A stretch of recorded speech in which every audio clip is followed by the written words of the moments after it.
Anna's Gift, written by Ben W. DeGand. In the spring of 2005, Altoona High School held its yearly spring talent show. The events that took place that night have no explanation. After hundreds of man-hours of forensic investigation, dozens of autopsies, and help from big city police crime scene investigators from Pittsburgh, the police are no closer to an answer as to what happened. Detectives actually have little to work with in regards to evidence. Dead bodies don't have much to say, unfortunately. Witness statements were far and few between. Each witness statement contradicted the last. It doesn't help when the very few witnesses that had anything substantial to say ended up dying. Whether it be by suicide or car accidents, all those close enough to recall the events of that night were dying off quickly. Some did not die. For example, firefighter and first responder Tim Collins complained of nightmares at first. Tim turned to the booze and oxys at an attempt of self-medication. Tim's issues were manageable until he began to have hallucinations, both auditory and visual. One night, Tim attacked Jessie, his 14-year-old daughter, with a tire iron. Tim claims that Jessie wouldn't turn down the music. Jessie was found in her room, beaten to death, along with her mother Joyce. Tim's misfortune is one of many real-life horror stories that began on that April night. But we are not here to tell those stories. We are here to tell one story. From what could be gathered from the evidence that fills over a dozen file cabinets, and what little could be learned from witness reports, there is one single thread of commonality. There is one person that is uniformly mentioned throughout the investigation. Her name is Anna. This is a compilation of accounts from the Altoona Police Department's most reliable witnesses. What you are about to hear is shocking to say the least. Is this a story that has been exaggerated to create a new urban legend? Or are these accounts the truth? A truth that will test everything you believe in. Be warned, what you consider reality will be challenged by these events. Anthony Quinn, author of Finding Anna, The True Story of Teenage Violence. This is Brad Martin's June 2006 police statement regarding the incident. This statement was given before Brad was involuntarily committed to the Altoona Hospital's behavioral health unit. Brad never left the hospital. He hung himself with a rope he constructed out of his bed sheet. If you want the truth regarding the incident that happened on that spring night, then you came to the wrong fucking person. Thank God I decided to walk out before Anna's performance. So, I guess I won't be very fucking helpful. What I can tell you about is Anna. I wish I could tell you everything there is to know about her. Since the event, I have been obsessed with her. She was so shy and backward. Like a mouse, she was silent. Thin as a rail and awkward as a teen could be, Anna epitomized what a rough adolescence looked like. Behind thick framed glasses and oily skin was an intelligent girl. She always enrolled into the advanced classes and always did very well. The only reason I know she did very well is because I used to look over her shoulder during tests, trying to sneak a few answers. She used to catch me looking but would bashfully smile and ignore the invasion of her academic privacy. When my test came back with B+S, I knew it was because of Anna. Well, or her lack of concern for my deviant behavior. Between classes were the worst times for Anna. It always seemed like the hallway sharks, as I like to call them, came out to feed on Anna. Taunts and barbed comments like, "Hey scarecrow bitch, come study my dictionary," and, "Anna, did your mom get your clothes from the dump?" Even Anna's personal life was held against her. Her mother worked at the recycling plant on Skyline Drive. The guys used to make sure that Anna knew her mother had a less than a lucrative occupation. Anna always stayed composed and took all insults with stride. It was as if she'd gotten her revenge on them in some way. It was like she knew something that the bullies did not. I guess that is why I liked Anna so much. Not just because of the free answers I got from her, but just the way she held herself in the face of adversity. I wish I could say that I got to know Anna more. At the time, I could see why my friend Tom liked Anna so much. You know, in an I want her as a girlfriend way. But that was before we knew what the spring talent show had in store for us all. If I did know what was in store, I would have killed that crazy bitch myself. I would strangle the life out of her. Because of her, I can't sleep. Because of her, my friends are dead. Because of her, my college career never happened. It's hard to move 3 hours away from home when visions of this bitch haunt me in my sleep. After being put on this medication, the doctors say the dramatic shift into college life would make me unstable. April 2005. Altoona High School music director Mr. Jeff Gates. Witness statement in the hospital. He supervised the spring talent show. He escaped the incident with minor injuries. Mr. Gates took an early retirement after the tragedy. He and his wife Stacy were moving to Arizona. Jeff and Stacy Gates were killed in a car accident leaving the city. The bodies were burnt so bad that dental records were used to identify the bodies. Hi, my name is Mr. Gates. I am the high school music director. You want to know what happened last night? I am not going to talk about it. None of it. Speaking frankly, I don't even know what I saw last night. I will leave it at that. I guess I can tell you a little about Anna. Well, Anna was such a sweet girl. I always caught her in the band room before, during, and after school. She was an amazing piano player. In fact, I would consider her a savant. When she sat down to play, it was as if time stopped for her music. Her fingers were like musical pistons driving a symphony of wonderful sounds. I wish I could have gotten her more interested in actually being in the band. When she would stop by and ask to play the school's piano, she always asked for permission. Like I could say no to her. I would try and talk to her about joining up. She would always give a shy no. She claimed to be very busy with work after school. I even called her mother for support in my plans in getting Anna in the band. Her mother would respectfully decline and say, Anna is very busy with work after school. When I found out that Anna signed up for the spring talent show, I was so excited for her. Maybe she would realize how fulfilling it would be to play in front of an audience of people. Anna was not very respected in the high school hierarchy. This could be her chance to change all of that. Unfortunately, I was too right. Things did change. After the events of that night, I wish that I never knew Anna. In fact, I wish Anna was aborted from her mother's womb. To think she was capable of such pain is baffling to me. I don't want to talk about this anymore. I am sorry.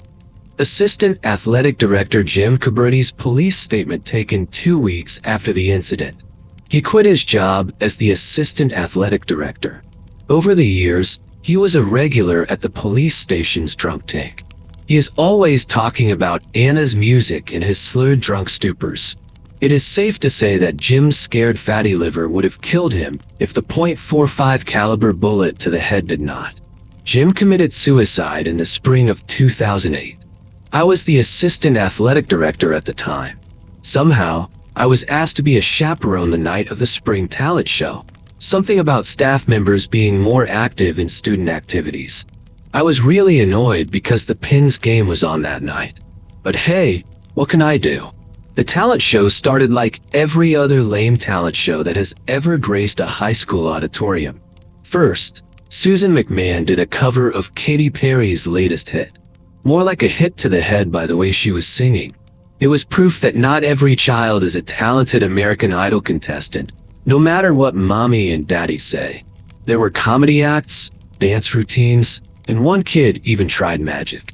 I almost died of laughter when the kid's rabbit shit in his magician's hat. But that was about all the excitement that I could pull out of being at this talentless show. Laughs then, the curtain went down and the lights went dim. I thought the show was over at this point. But wait, no, one more act. It was Anna. That's right. She was going to play the piano. Apparently she plays very well. She was in my gym class last semester. The poor girl had it rough in my class. She was about as athletic as a 90-pound awkward skinny girl could be. Making her play dodgeball is something I regret. She practically begged me not to play. I told her if she did not participate, she would get a 0 for the day. Anna, being the diligent student she was, sucked it up and played. Dan, our school's top athlete, really had a hard-on for Anna. I never understood why. I guess when you are a young hot shot, it is fun to pick on weaker kids. Dan was notorious for bullying, but nothing too serious. This time, though, he crossed the line. During the dodgeball match, he saw Anna hiding behind the rest of the students. Dan has a sniper rifle for an arm. I could see it in his eyes what he wanted to do. Before I could stop him, Dan blasted Anna right in her face, breaking her glasses that cut into her eye and cheek. She hit the floor sobbing. Not one student came to her aid. I blew my whistle and ran over to her. In the back of my mind, I thought she was being a little dramatic. I mean, it was only a rubber dodgeball. But I underestimated the extent of her injury. As I bent down and gently brushed the hair away from her face, I could see where her broken glasses sliced through her eyelid. And in that instant, I witnessed feral rage in that little girl's eyes.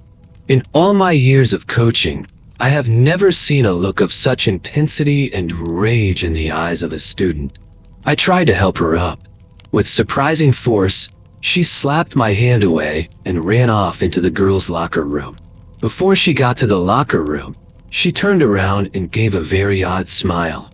A smile that said, "Not right now, but someday you will pay." Then she was gone. Dan was getting celebratory rounds of high fives from his brothers, and even Susan McMahon said, "Dan, you are so bad," with a smile, a sick smile that turned my stomach. Dan got 3 days in school suspension that got cut down to 1 because of his lawyer father's visit to the principal. Even the head coach backed up Dan's claim of the incident being just an accident. Now, I will never say that what happened that night was right. No, it was not right, let alone even explainable. But it does make you wonder about karma. You know the old saying, what goes around comes around. Well, it came around all right. That night, I actually didn't see what actually happened. I'm not ashamed to admit that I ran. I ran away when shadows began to form on the walls of the auditorium.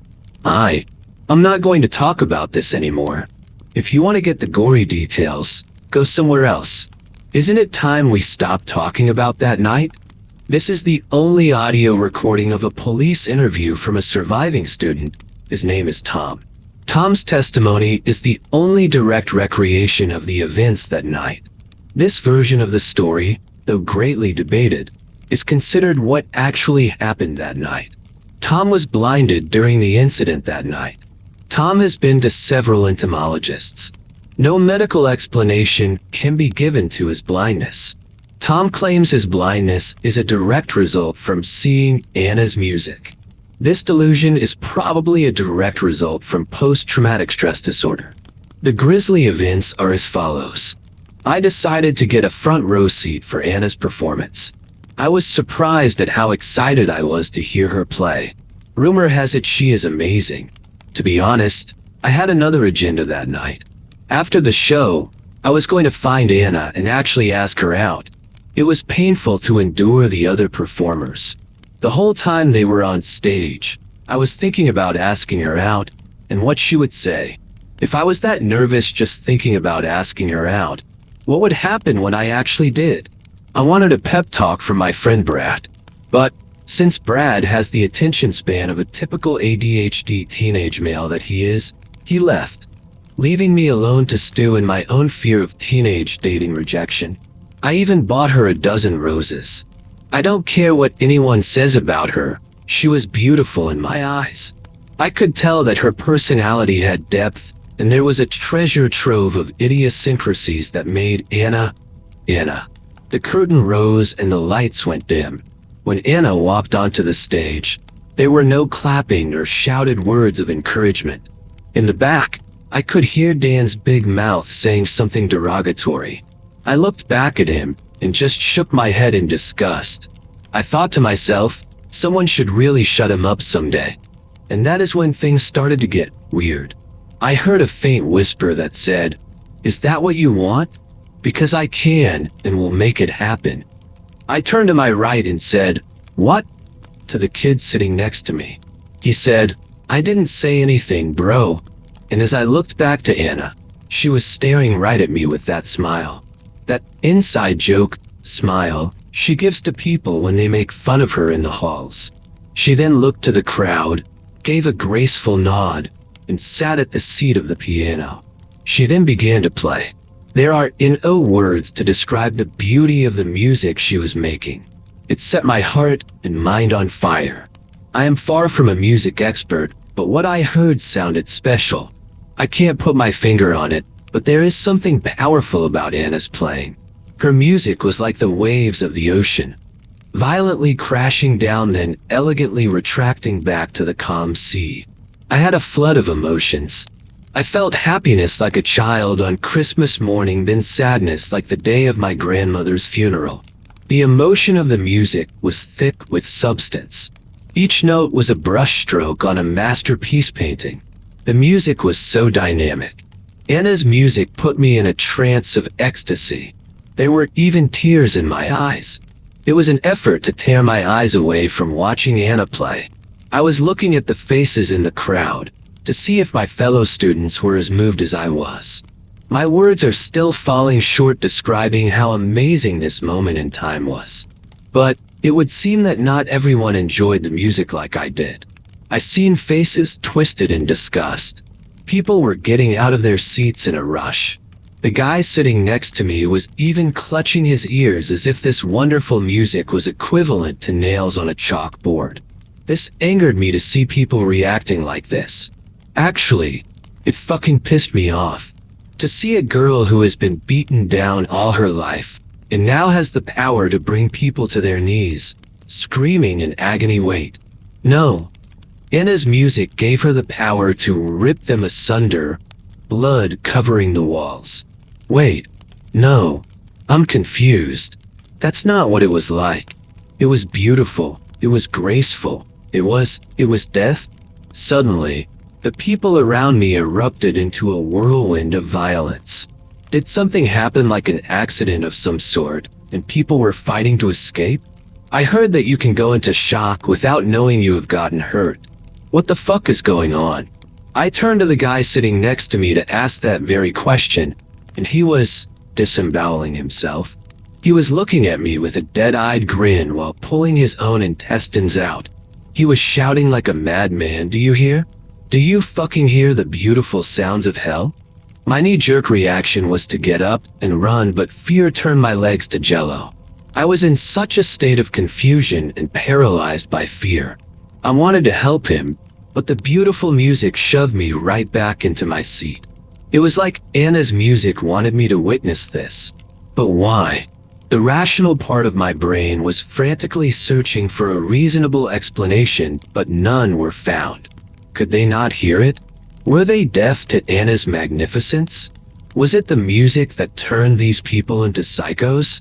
While I continued to try and rationalize this situation and hid my eyes from the scenes of carnage, that whisper of a voice returned to me saying, "Open your eyes, Tom. Please, you are meant to witness this." I didn't want to listen to this disembodied voice, but pure morbid fascination forced me to turn and witness what the voice wanted me to see. Strange geometric shapes flashed like a strobe light and tattooed my retina with an afterthought of the shapes. I had no idea what these shapes were, but I knew they were wrong somehow. The shapes alone made me sick. On some instinctive primal level, I knew I should not see these shapes, like how animals are naturally fearful of fire. For some reason I knew they were older than time itself and contained power that could never be explained with human vocabulary. It was a charnel house inside the auditorium. Students were ripping their eyes out. Ears were bitten off of heads. Within seconds, blood flowed down the aisles and pooled in coagulated puddles at the front row. The math teacher, Mrs. Brown, repeatedly bashed her head into a wooden pillar while laughing and screaming in equal measure. The sound of the massacre never fell on my ears. It was replaced by the beautiful music, Anna's music. The violence flowed with the music itself. I turned to Anna. She was still playing. She was frantically pounding the keys of the piano. Blood soaked the keys from broken fingers. Blood dripped from the old wound on her eye. The entire time she manically played, she kept that smile. Shadows seemed to manifest like growing pools of water from where Anna played. They crept up the walls all along the auditorium. Within these unnatural shadows were tormented faces, screaming and angry. Ghostly claws ripped from the shadow into the violent horde of spectators. Throats were slashed, spines broken, heads ripped from bodies. The crowd did not seem to notice the demonic apparitions while they dove deeper into acts of violence and self-mutilation. What I seen is unspeakable. It was an orgy of the macabre, death intertwined with sexual acts to the flowing music that Anna pumped into the auditorium like the pulse to this massacre. My head started to swim. The unexplainable shapes I seen were somehow an explanation to the violence around me. It was as if these shapes were the blueprint to the music. Not like musical notes like on sheet music, but they were the inspiration for the music, the primogeniture of the music. I was feeling faint. It was getting darker. Before I blacked out, I seen Dan on his knees as if he was praying to Anna. She stared into his eyes and continued to play as the shadows came for him. He was screaming about forgiveness and mercy. What he exactly said, I will never know. A ghostly hand came through the ground and ripped his lower jaw off. Before his bleeding, lifeless body at the floor, Anna's whispering voice said to me, "See, my sweet Tom?" I shut him up. "Now please go to sleep while I finish my performance." Without argument, I slumped to the floor. The roof caved in moments later. I woke up to the sounds of sirens and a burly firefighter picking me up off the ground. "We got a live one here," he said. I heard screaming from the crowd that formed outside the auditorium. I heard things like, was it a gas explosion? A bombing? And where is the gunman? I tried to ask about Anna in my dazed stupor. I must have blacked out again. Next thing I know, I'm in a hospital bed with a nurse there, changing my foreback. Was it real? Only the memory of the music is the reminder that what happened that night was real. After Anna's mother Debbie was found hung in her home on Skyline Drive, this note was found on her person. According to the date of the letter, it was written the day of the talent show. It was addressed to Mom, from Anna. "Dear Mom, I am not going to get into reasons why I did what I did. Sure, I could talk about how I was picked on. I could cry about how I came from humble beginnings. I am not one of those cliché victims that you see on one of those cheesy daytime talk shows. There is so much that I want to tell you. I just don't have the time. See, what I am about to do tonight is a long time in the making. I may not complain about how shitty my life was, but that does not mean my rage wasn't developing after all I have been through. Oh yes, dear mother, my rage has been honed to a fine point. I have never been more focused in my life. I know you had high hopes for me, going to college, getting a degree, and we could move away from all this shit. After tonight, that will not be possible. Don't get all self-righteous on me, Mom. Let's be honest. You love the bottle a little more than me. But that's okay. I'm not mad. I have found others to replace a mother's love. One of the only good things you have done for me was buying me that small electric piano. I would spend hours in my room just playing until my fingers ached and bled. Do you remember? Probably not. You were drunk most of the time. But like I said, that's okay.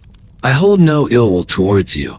See, like all tragic stories, there is a part of the story where the main character has to make a choice. The character has to decide whether they want to follow their fate and travel the road that has been paved for them. Or do they walk away from fate and build something that is theirs? Well, Mom, I chose to blaze my own trail. With that decision, I was visited by him. He is. I don't even know what you would call him. Calling him a demon wouldn't be right. He is not a ghost. I guess you could call him a form of energy. He has been around a very long time. He is very old and very wise. He has told me some amazing things. He has taught me so much. He came to me in a dream at first. The dreams would get more realistic and detailed. Then, I started to see him at the corner of my vision. I would turn to see him, and then he would be gone. After that asshole Dan hurt me in gym class, he finally revealed himself. When he finally showed himself to me, it was magnificent. There are no words to describe him. He picked me up and said he would help me. He said that we could hurt the ones who hurt me. Any other point in my life, I would say no to hurting people. But on that day, sitting in the locker room bleeding, I could only say yes. After that, he would visit me nightly. The room always gets cold and dark when he shows up. He usually would come to me when I played my piano.